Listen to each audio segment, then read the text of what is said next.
Na na na na na na na na. Ah na na na. Na na na na na na na. Ah na na na. Ah na na na na na. Ah na na na na na na. Na na na na na na na na na. Na na na na na na na. Na na na na na na na na. Na na na na na na na. Na na na na na na na na. Na na na. Na na na na na na na na. Ah na na na. Ah na na na na na. Ah na na na na na.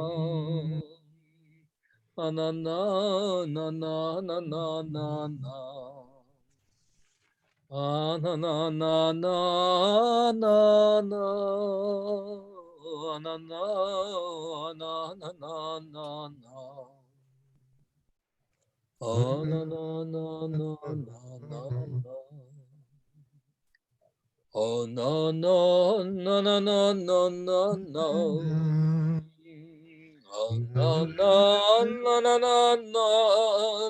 no no no no no no.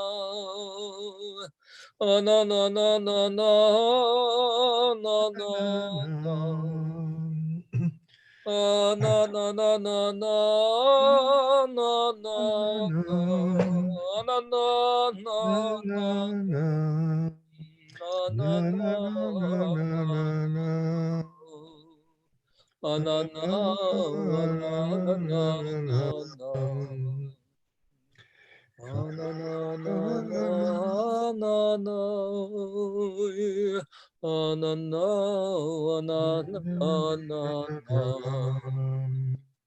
Na na na na na na na. Na na na na na na na. Ah na na. Ah na na na na na na. Ah na na na. Na na na na na na. Na na na na na. Na na na na na na na. Ah na na na na na na. Ah na na na na na na. Na na na na na na na.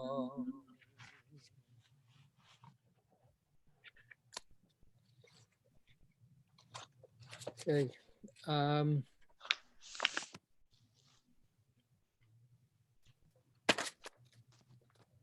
We're on page 311.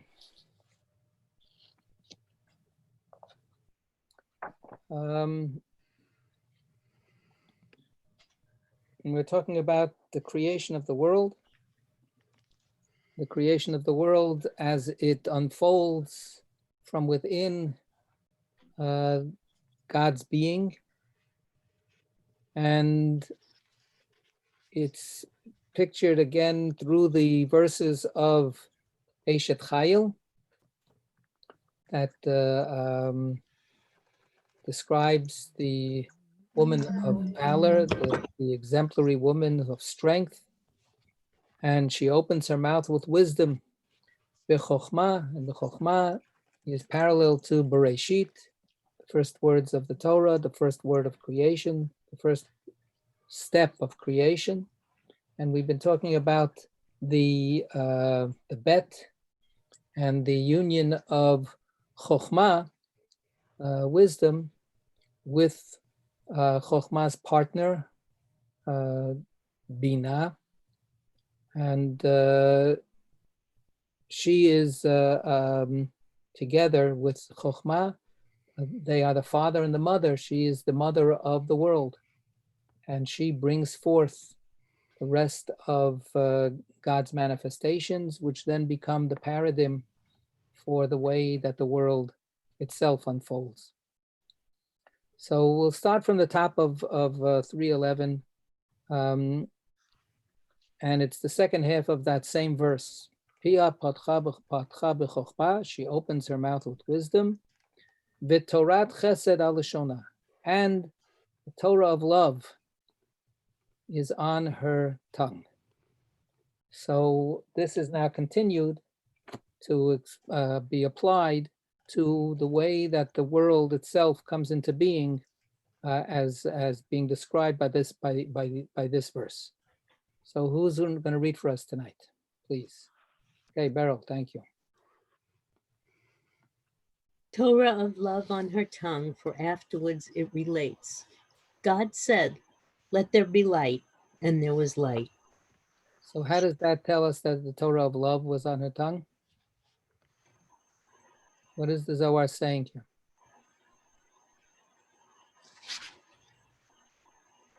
The Zohar is equating light and love. Right? The fact that the world begins with God saying, "Let there be light." Right? That's the tongue putting forth a Torah of love. So light and love are considered synonymous. Why would that be? We just finished Hanukkah not too long ago. The Chag HaUrim, the Festival of Lights. This is you know, that's not an exam. So there's, you know, whatever people want to say here. What could we say? Say that there's life requires both of them. Life requires light and love. Okay, life requires a lot of things. Life, and actually a lot of these things I was going to say life requires water. Well, actually water is also connected by the Zohar to life and to love, and to light also. The word for the flow of water is nahar, and right, a river is a nahar. It's also light, the flow of light, right? Nahora is, and in other constructs, v'naharu elav kol goyim v'haya b'achrit hayamim. We have achrit hayamim, that phrase is already starting with this week's Torah portion in Vayechi, the end of days. And then Isaiah says, at the end of days, all of the people will flow up to the Mount Zion, and other people read it as they will all beam as they look at Mount Zion, right? They'll just shine forth. So Rabbi Lawrence Kushner, an important teacher of Kabbalah for the English-speaking world, has a book called The River of Light, right? Nahara de Nahora, right? So, okay, so what else? Yeah, Larry. Well, it seems to me that between the two polarities of love and fear, that fear is darkness because people, at least I feel that people naturally fear darkness and naturally feel comfortable in the light, and that love would be therefore associated with light, and the darkness would be associated with fear. I don't know whether that's all human beings and that it's innate, but it's a sense that I have. Right. I think it does have, pretty primal associations. Our vulnerability is greater at night than in the daytime, going back, millennia upon millennia upon millennia. So whatever, beginnings we had as creatures, we need to see things in order to be able to see whether they are for us or against us, right? So yeah, I think that there is that kind of psychological connection. I think the flow idea that I mentioned a minute ago is also very important. We think about love as going out, going forward. And chesed is a generosity of spirit. Light, the Zohar doesn't know anything, well, it does actually, but I take that back. But the Zohar is working with the idea that light just spreads. Light doesn't know about constricting itself. Light doesn't know about only shining on you, but not on me, right? Light is promiscuous. Light just gives and gives, it gives itself. In the sense that of love being this just open giving, just to take, taking something with that, being unafraid to be open. We have in the Song of Songs the dynamic interchange between the two lovers, and the lover knocks on his beloved's door, and he says, "Pitchili, open up for me, open up for me," and she's afraid to open up. She's afraid. She goes, "Oh my God, who knows what would happen if I do that?" But that's what love is. Love is opening without that fear. And of course, the fear is the constriction. The fear is the closing in to protect oneself. Of course, when you love somebody, you want to protect them. You want to make sure that they're okay and all that kind of stuff. But the love itself comes first. The love is just the flowing out, is the giving. Just it's pure opening and giving. And that's what the light is. When God says, "Let there be light," Yehi Or, that light starts everything, and that light suffuses everything. All of creation comes out of that expansiveness, out of that expansion, out of that giving. That is therefore a Torah of love, right? The speaking is the Torah, and it's a Torah of love. It's a speaking that opens up and just constantly gives to all that is. All right, let's see how we keep on going. Now we come back to the beginning of the verse. She opens Go ahead. She opens her mouth with wisdom, hey, of the holy name, comprising all. She is concealed and revealed, totality of above and below, mystery of above and below. She opens her mouth with wisdom, for she is concealed, completely unknowable, as is written. She is hidden from the eyes of all living, concealed from the birds of heaven. But when she begins to expand through wisdom cleaving to her, within her, she generates a voice, Torah of love. Okay, so this is a description of the beloved of Chokhmah, the beloved of wisdom, the mother or the creator of all that is. And she's identified with the Hey of the holy name. So the holy name is the four-letter name of God, Yud, Hey, Vav, Hey. And Hey, of course, is the one letter that's doubled. There are two Heys in God's name. And this is the first Hey. So the Yud is this tiny little letter. And the Zohar has talked about it. We've seen it before. It signifies for the Zohar the very, very initial point of the beginning of the beginning. And then the Hey is the expansion of God's being into a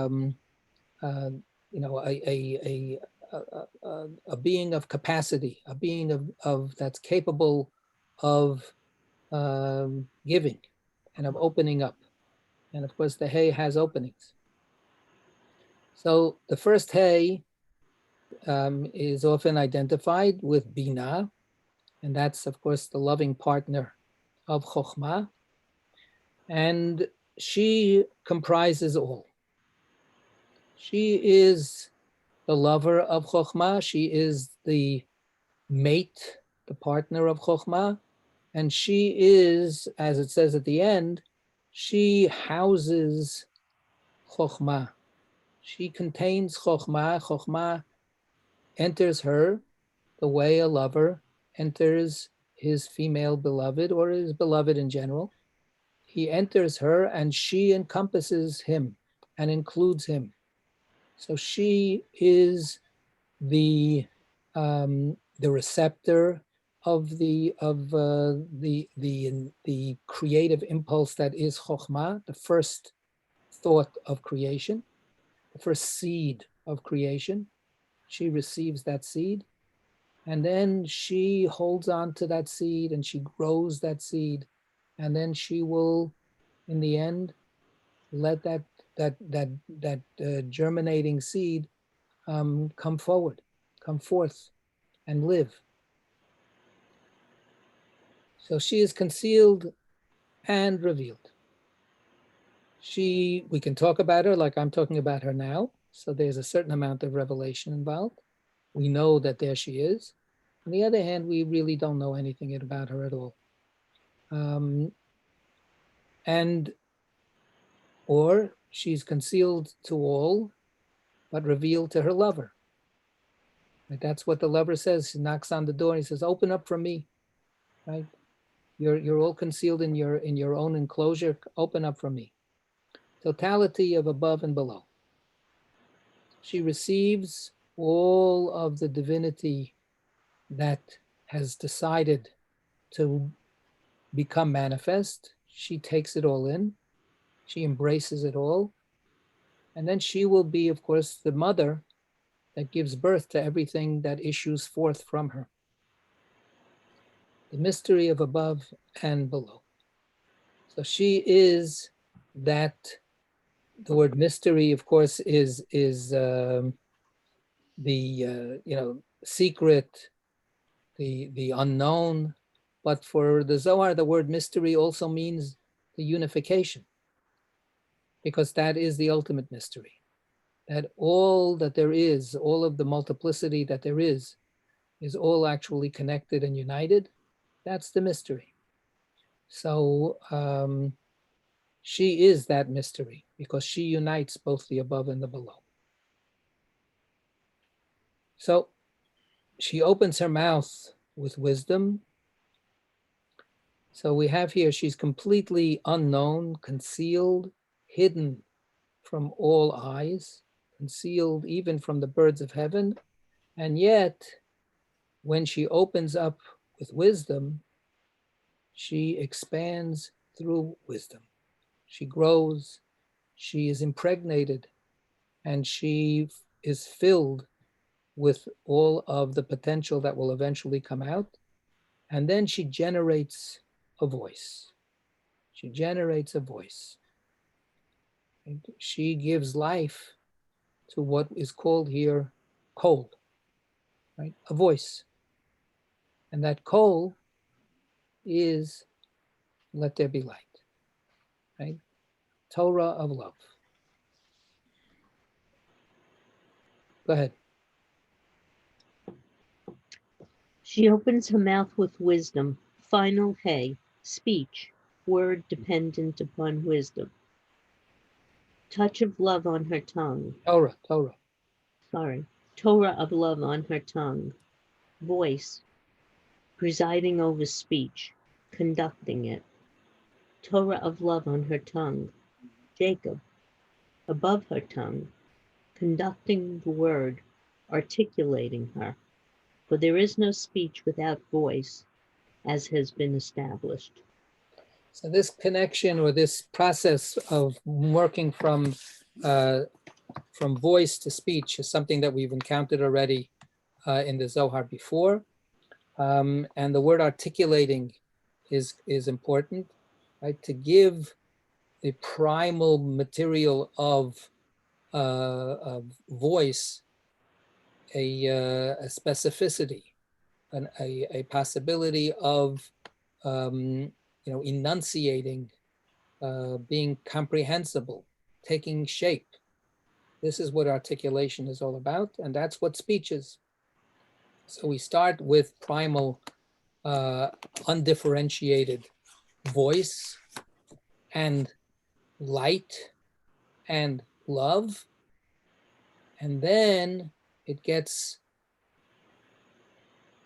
articulated, it gets specified, it gets shaped into various iterations, various forms, and that is what speech is, right? It's the flow of one identifiable voice and then another identifiable voice, and then into meaning. The final hay, right? The two hays, the upper hay is the Binah, the final hay is Shechina. So the final hay is speech. That's when things take shape in a coherent way. But it all depends on that first thought, right? What do we say in Lecha Dodi? Sof ma'aseh b'machshava tchila, right? The end deed first started with the thought, right? It was all embedded in that initial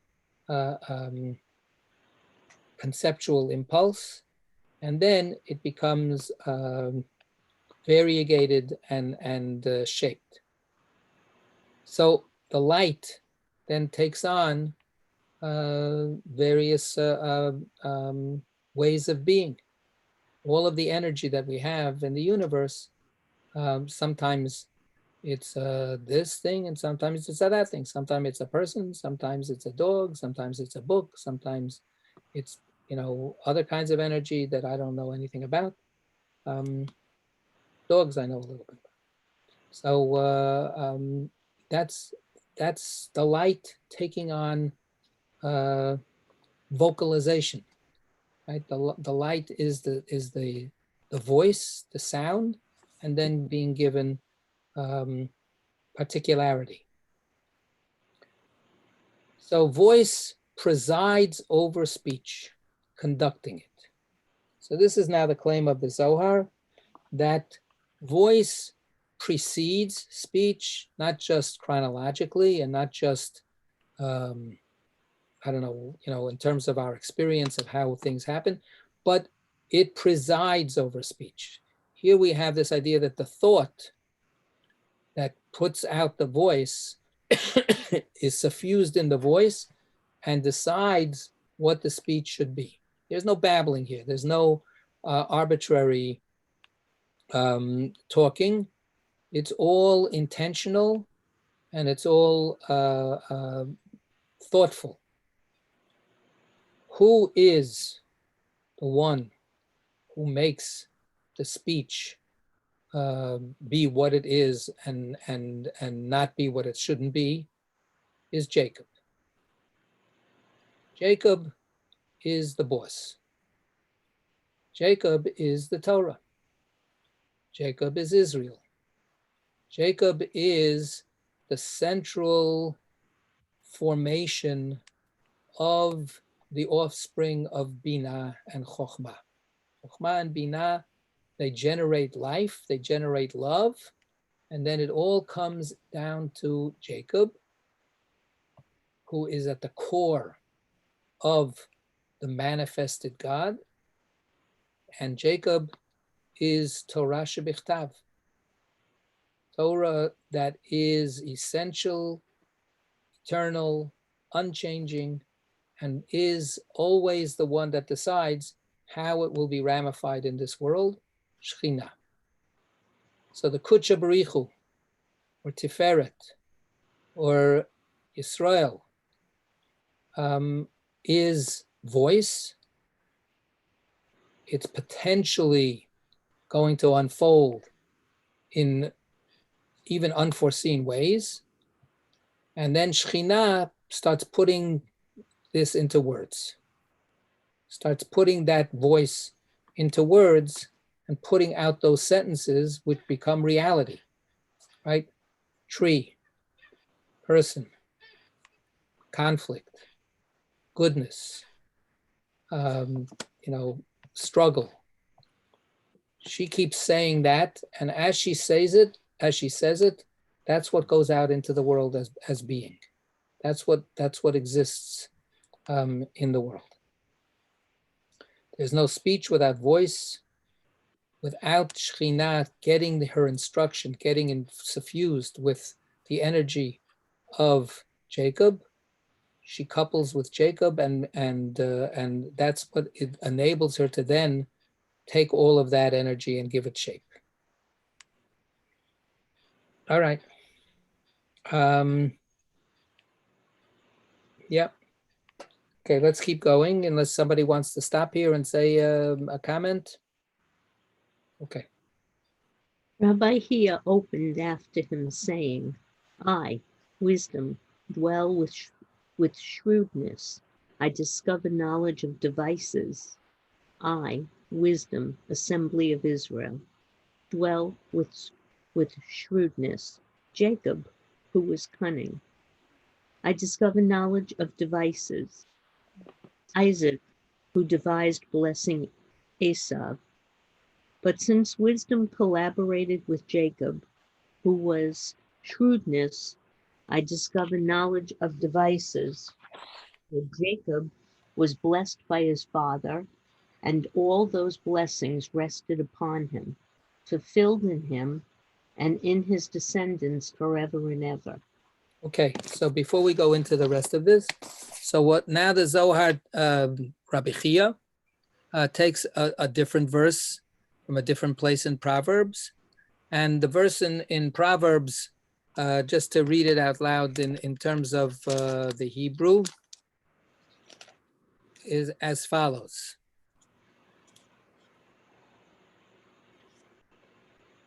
Ani chokhmah shachanti orma v'dat mizimot emtza. Okay, so it's a little pithy and a little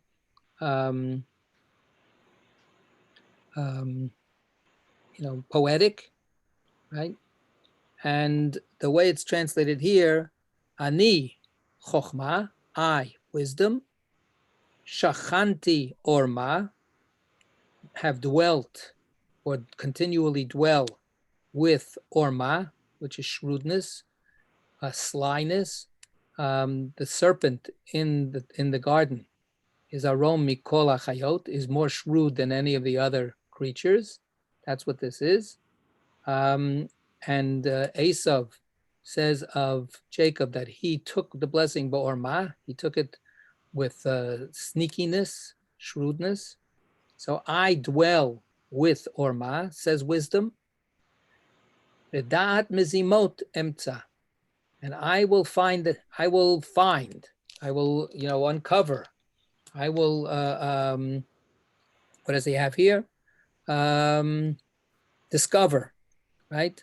Da'at mizimot, the knowledge or the thinking of plotting, right? To plot, to scheme, to think up something and then try to make it happen. There's the Torah has a discussion.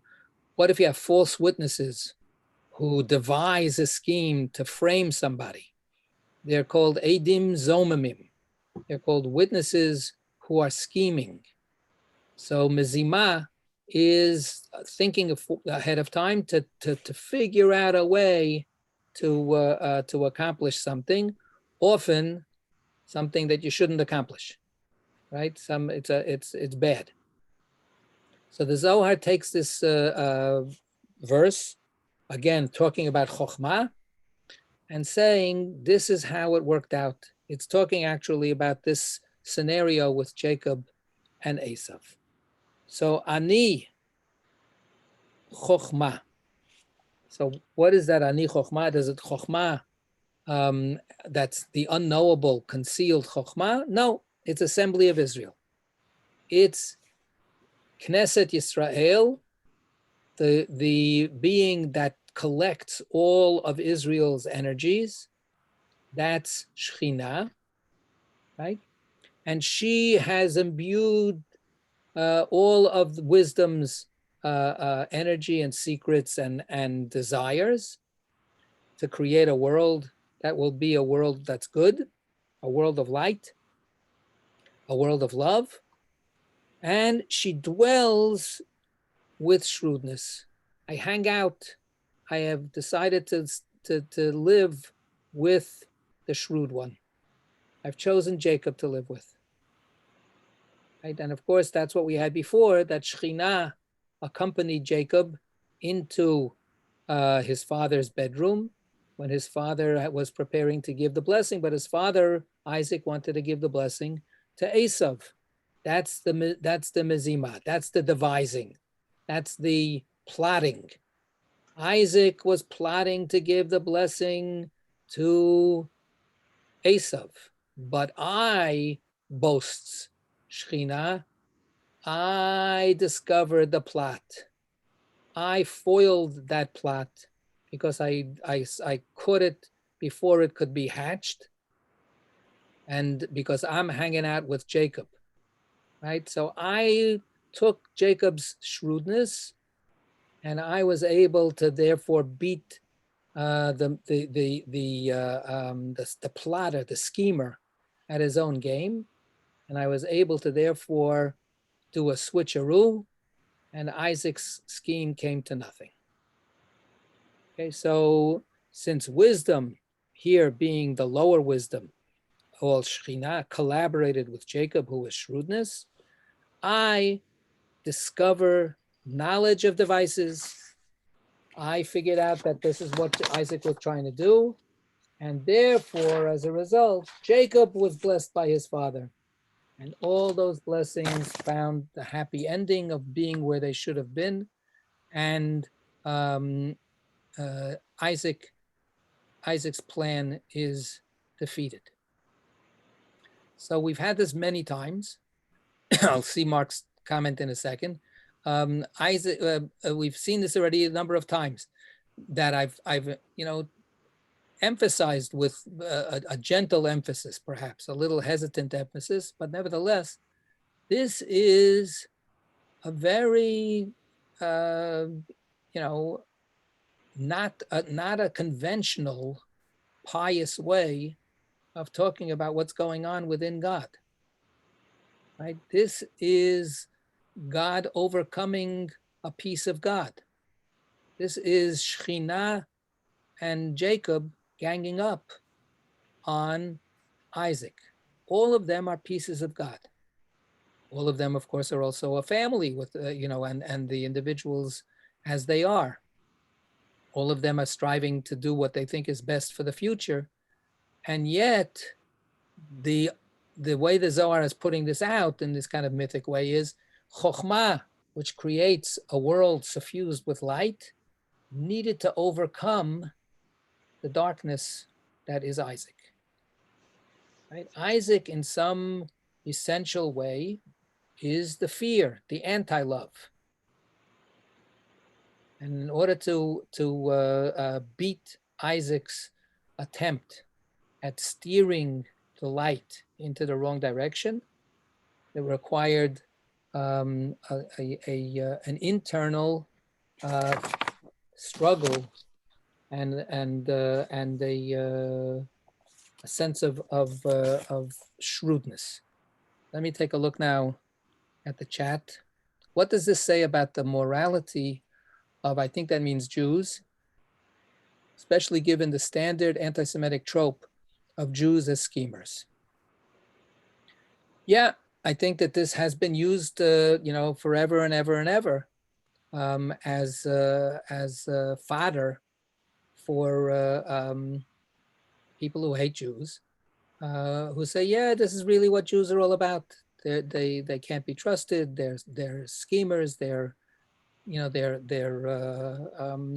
too smart for their own good, and they're too smart for us. Right? There's a lot of hatred that's about envy of those shrewd Jews. They'll Jew you and do all kinds of things. Yeah, this is unfortunately a very, very, very well-known and long-standing accusation. We had a little Parsha discussion earlier this evening, and we looked at the moment when after Jacob dies, the brothers are very, very afraid that Joseph, who has so much power, now that their father is out of the way, that Joseph will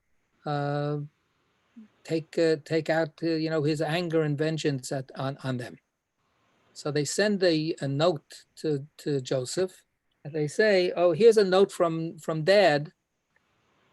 Dad instructed us to give you this note. It says here in the note that Jacob is saying to you, please forgive your brothers for all the sins that they committed against you." So the Gemara says, never happened. Jacob never did that.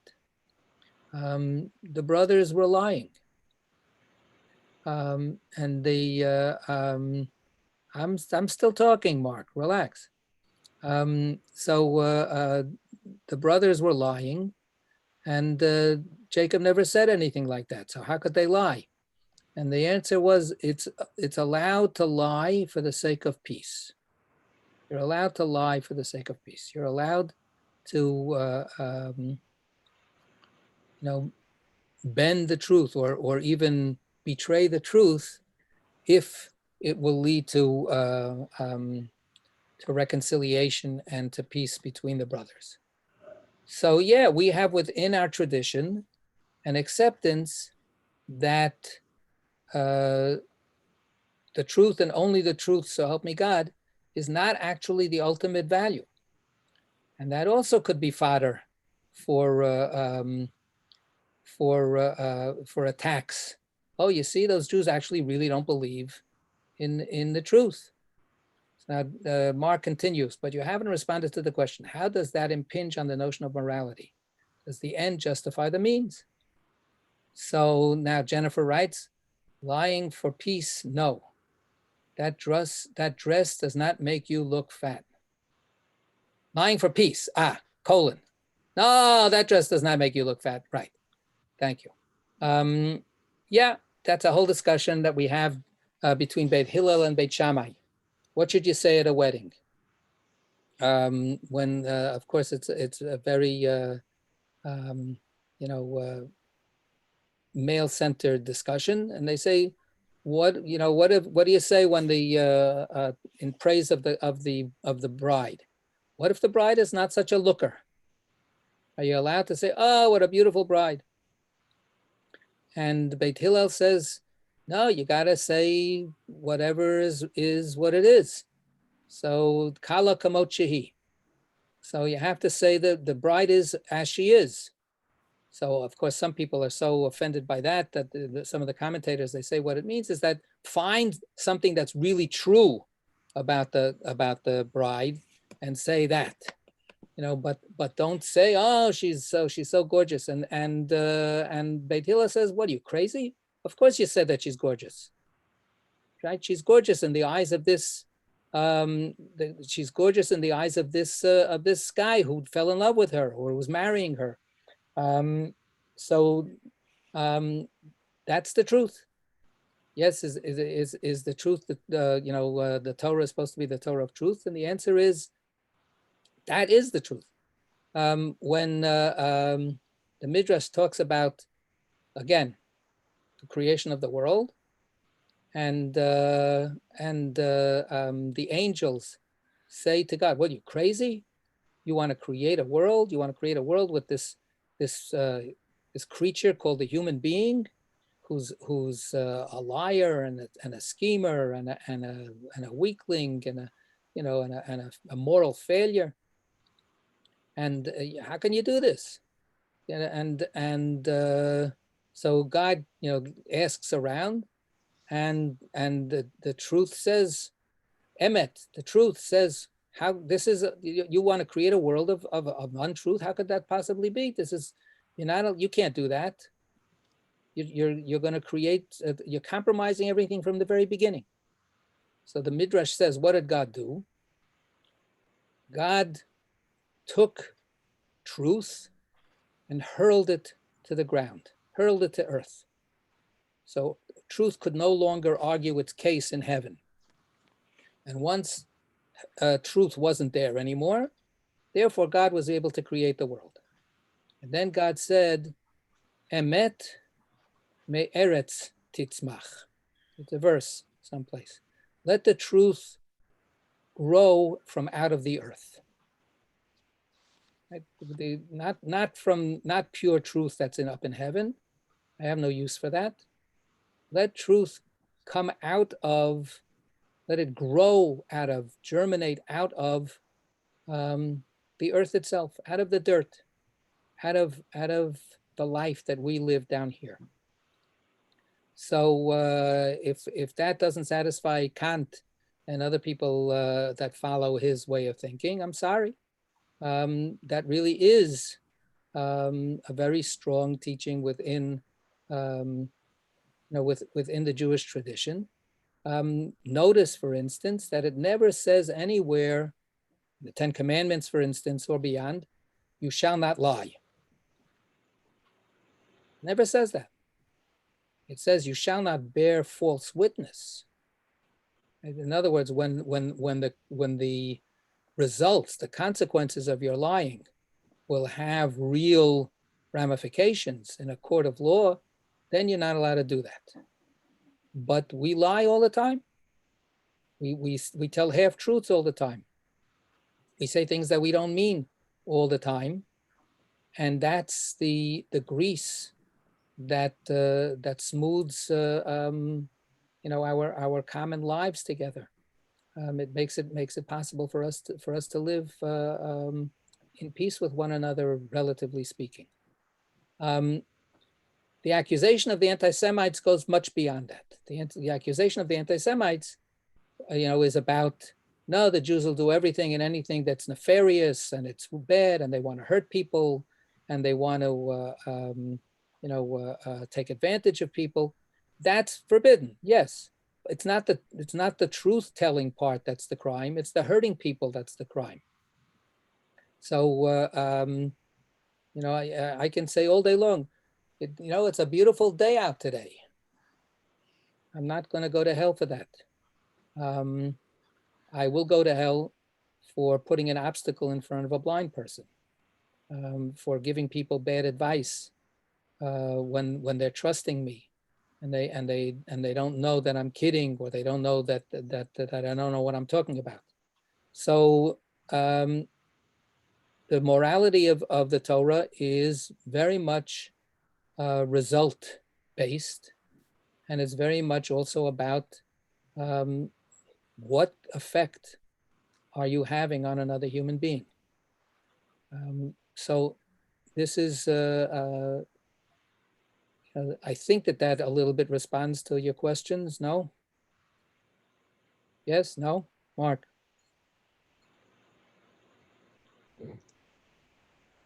All right. I don't know. What can I tell you? Let's, I guess we're going to continue then, right? Some have been fulfilled in this world. All will be fulfilled in time of King Messiah, for then Israel will be one nation, one people of the Blessed Holy One. As is written, I will make them one nation in the land. They will have dominion above and below. as is written, behold, come with the clouds of heaven, one like a human being, King Messiah, as is written, in the days of those kings, the God of heaven will establish a kingdom that will never be destroyed, a kingdom that will not be left to another people. It will crush and consume all those kingdoms, All these kings. all these kingdoms, and will itself endure forever. So Jacob wanted his blessings deferred to that future time, and he did not acquire them immediately. Okay, so Rabbi Chia is returning to that question. Why not triumph in this world? Right? This was the discussion we had earlier. You have Esav's blessings and you have Jacob's blessings. And Esav's blessings are patently fulfilled in our world and human history. And the question becomes, wait, so what about those blessings that Jacob got?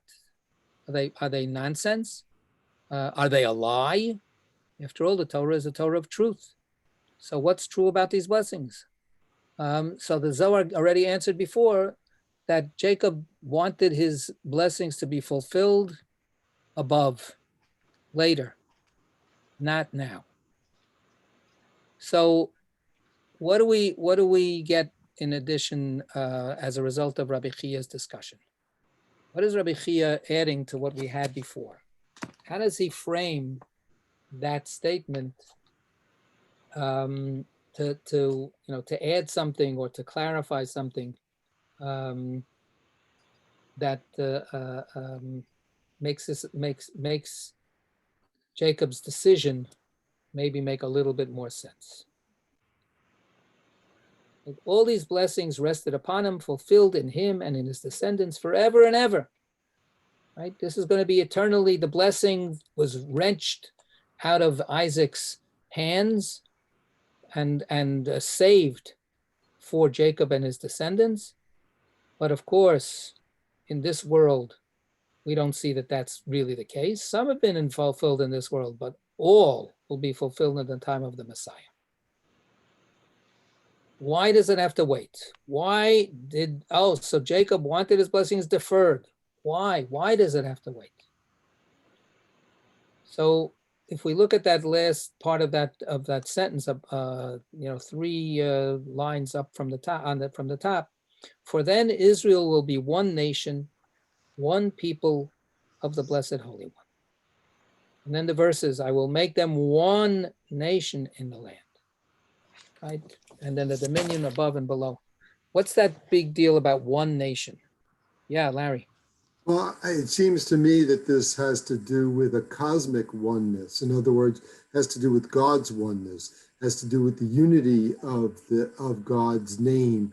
Just like, I don't know how many pages before, we had the reconciliation of the verse that we always say, that on that day God will be one and God's name will be one, even though we might say, well, isn't that true today? But it's not true today. In other words, the Zohar has this conception that there's this play that's working itself out, and it's working itself out over a very long arc, and it won't work itself out until the end time.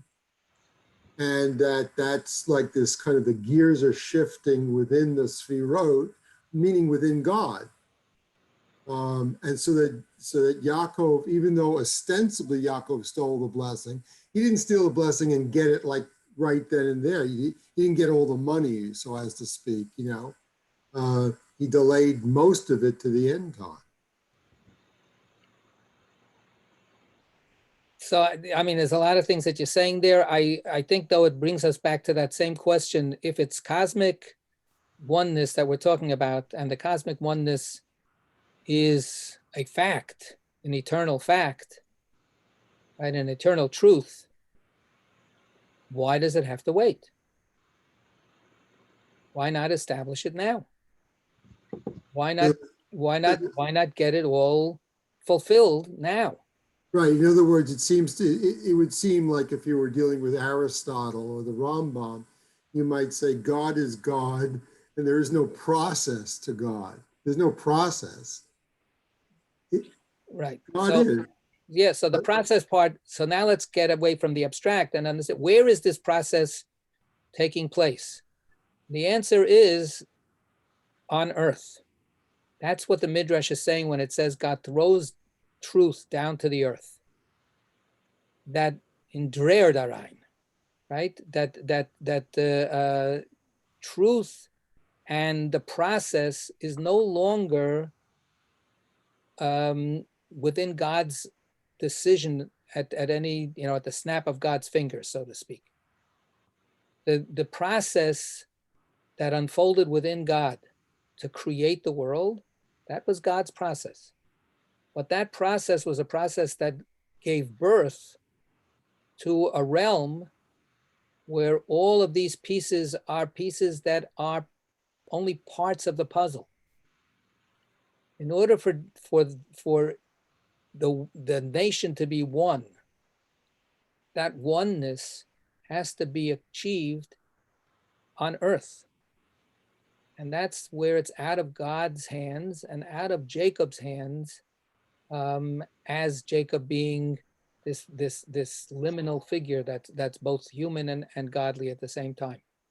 It's God acknowledging that here there is no one. And how does that obviously reveal itself? Because Jacob and Esau are not one. Jacob and Esau are at odds with each other.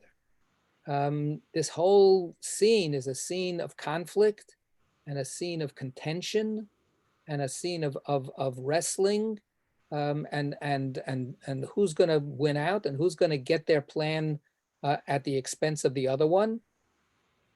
And that's human history. And what Jacob is saying is, my blessing will have no meaning until reconciliation and unification below gets achieved. How is that going to happen? It's the drip, drip, drip of our constantly trying to do whatever good things there are.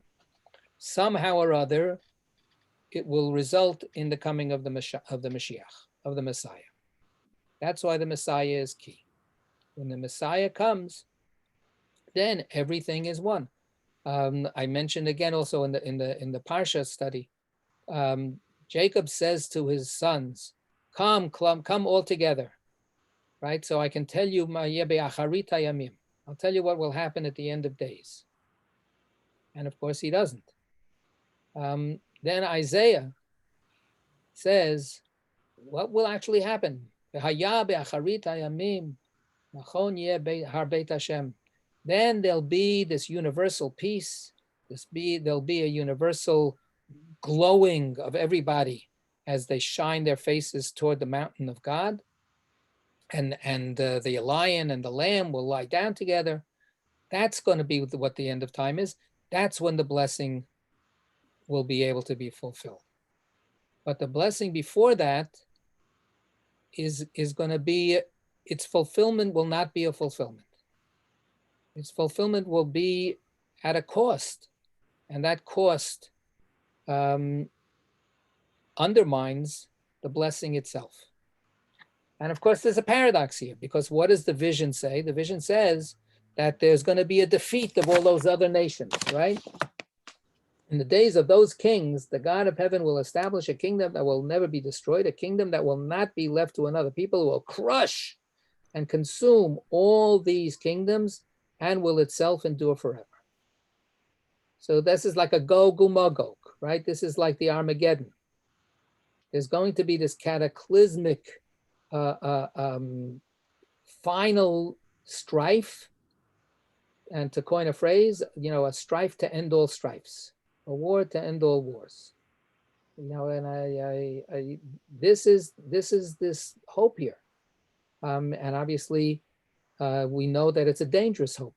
As long as Mashiach hasn't come, the hope of Mashiach is actually an undermining of Mashiach.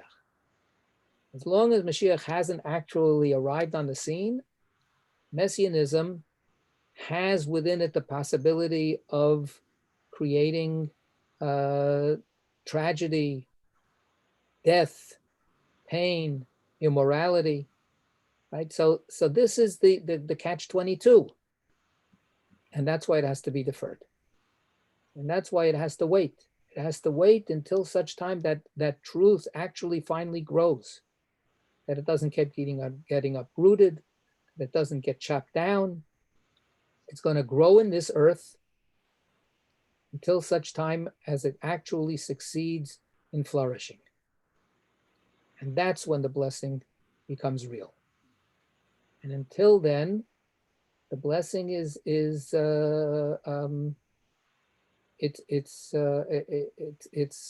hostage. It's hostage to the struggle of human beings to do the little bit, one step at a time, to move forward. David, you wanted to say something? No? Okay. So there's a kind of a mini struggle and then the end struggle. The mini struggle is Shekhinah and Yaakov and Jacob struggling to see if they can get the blessing. And they succeed. They outsmart Isaac and they get the blessing.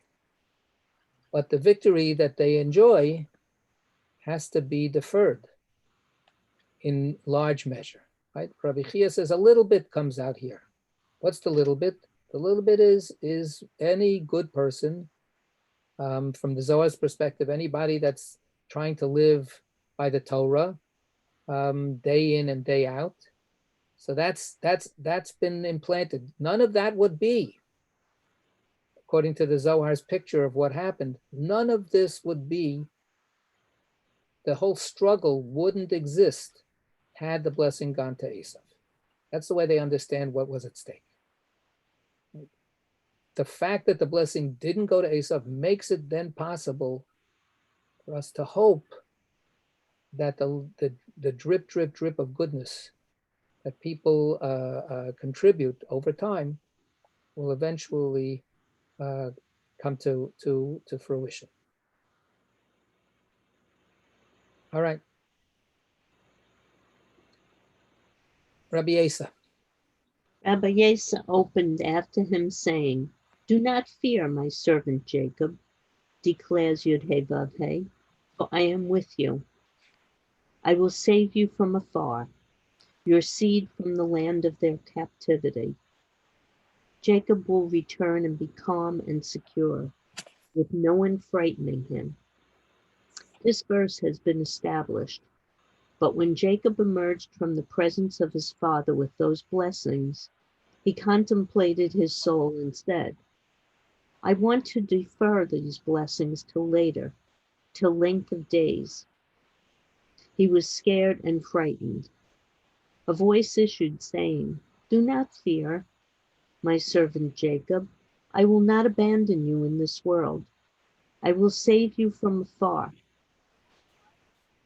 At the time to which you defer those blessings, your seed from the land of their captivity, for although Esav has already obtained his blessings and will subjugate your children, I will deliver them from his hands, and then your children will subjugate him. Jacob will return to those blessings. Keep going. Jacob will return, Shekinah. Jacob will return indeed. So look at 402, please. Jacob will return. Shekinah, Jacob will return indeed. The name Yaakov, Jacob, alludes to Shekinah. Perhaps she is the Akev, heel, that is, the end of the flow of emanation. See, Megillah, go ahead. Rabbi Shimon. Rabbi Shimon, son of Yochai, said, "Come and see how beloved are Israel in the sight of the Blessed Holy One. Wherever they went in exile, Shekhinah accompanied them. When they were exiled to Egypt, Shekhinah was with them. When they were exiled to Babylon, Shekhinah was with them. And even when they are destined to be redeemed, Shekhinah will be with them, as is said. V'shav Hashem Elokecha. Thank you. Yud He Vav He, your God will return with your captivity. The verse does not read, the Heshev will bring back, but rather, the Shav will return. This teaches that the Blessed Holy One will return with them from amidst exile.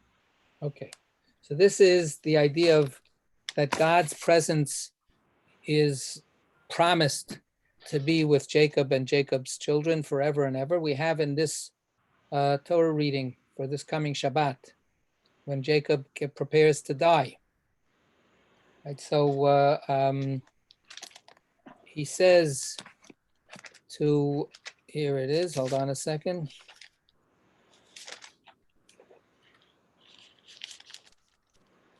He says to Joseph and to his two grandsons, he says as follows.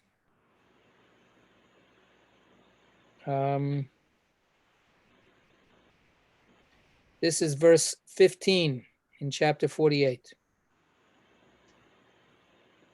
Ha'elokim asher hitalchu avotai lefanav, Avraham v'Yitzchak, the Almighty God, before whom my fathers, Abraham and Isaac, walked. They walked before God.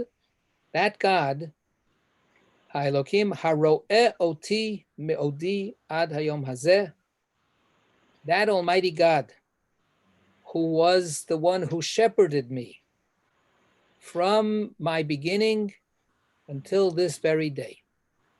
Hamalach hago'el oti mikol ra, that angelic force that saved me from every trouble, Yivarech et hana'arim, will bless these two young men, V'yikarei bahem shmi v'shem avotai, Avraham v'Yitzchak, and my name and the name of my parents, Abraham and Isaac, will be called upon them, V'yidgu larov b'kerev haaretz, so that they will be successful, swimmingly successful, like fish multiplying in the world. So what Jacob says is Abraham and Isaac were able to walk before God. Me, I needed God to be my shepherd. I needed God to show me the way. When God appears to Jacob, like mentioned it last week, in the Torah Sparks, after years when Jacob doesn't have any experience of God, and then God comes to him when Jacob is afraid. Am I really supposed to go down to Egypt? Am I supposed to leave this homeland that was promised to me? And God says, I'm going to go down with you, and I will come up with you. And so this is this idea of God is looking out for Jacob, watching over Jacob, making sure that Jacob doesn't go astray, doesn't go someplace where Jacob will get clobbered. And this promise goes not just to Jacob, but to Jacob's offspring and descendants down through the generations. Jacob is scared. Jacob is frightened. Right? Why should he be scared and frightened? He just got this wonderful blessing. Right? He just got exactly what he was supposed to get. And the Zohar says he comes out of there shaking with fear. Because why? What exactly is he afraid of? Anybody? His brother.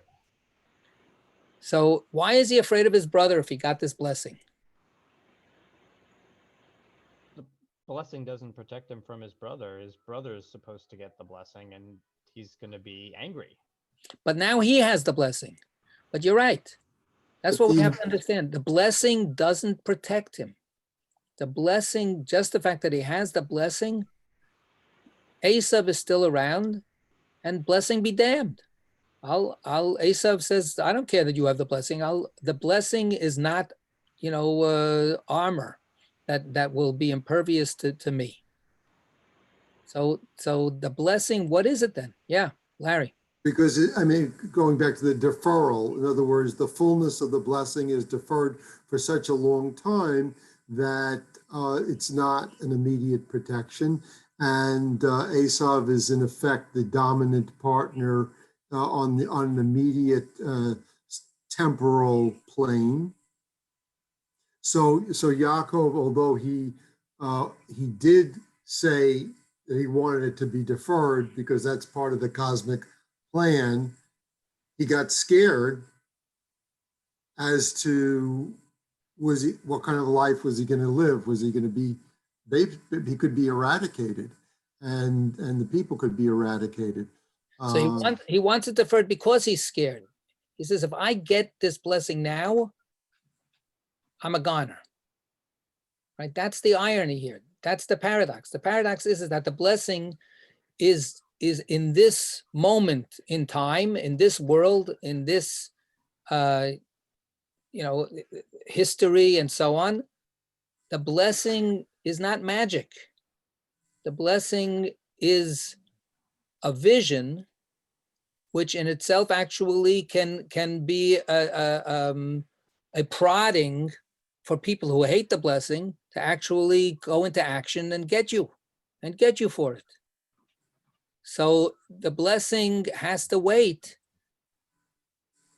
Knowing that you have the blessing is what gives you hope.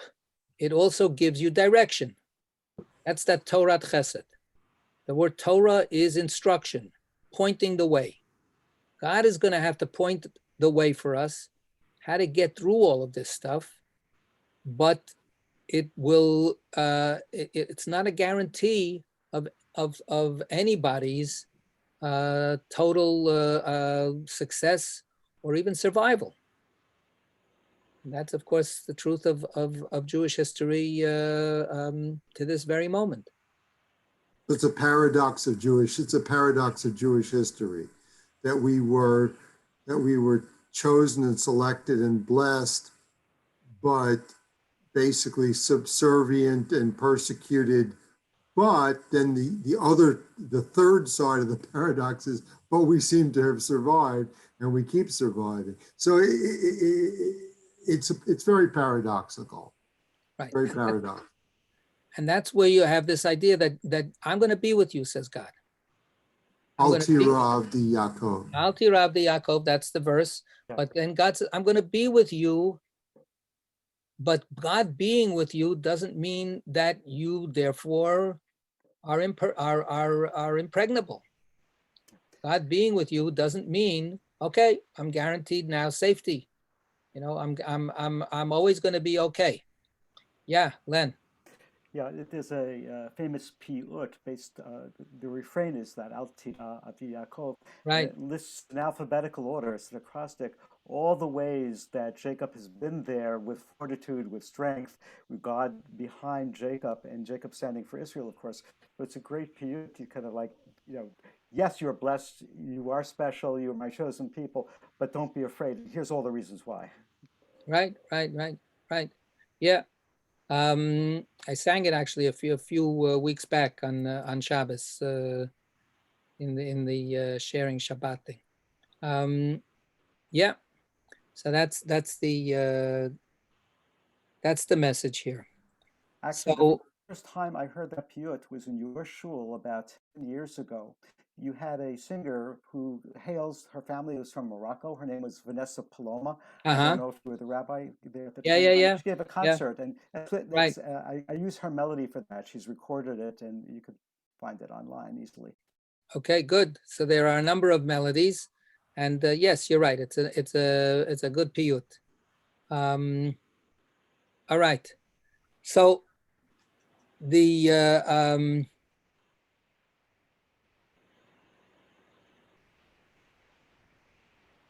let's stop here. This is where we'll stop. Despite it all, we're still here. So we'll make it into another secular year, and want to wish everybody well. There was a cartoon in the New Yorker magazine, I think. Two dogs are walking along, and the caption is, "It's been a tough 7 years." So if we think we have it bad, can you imagine? All right. Thank you, Rabbi. Yes, go ahead.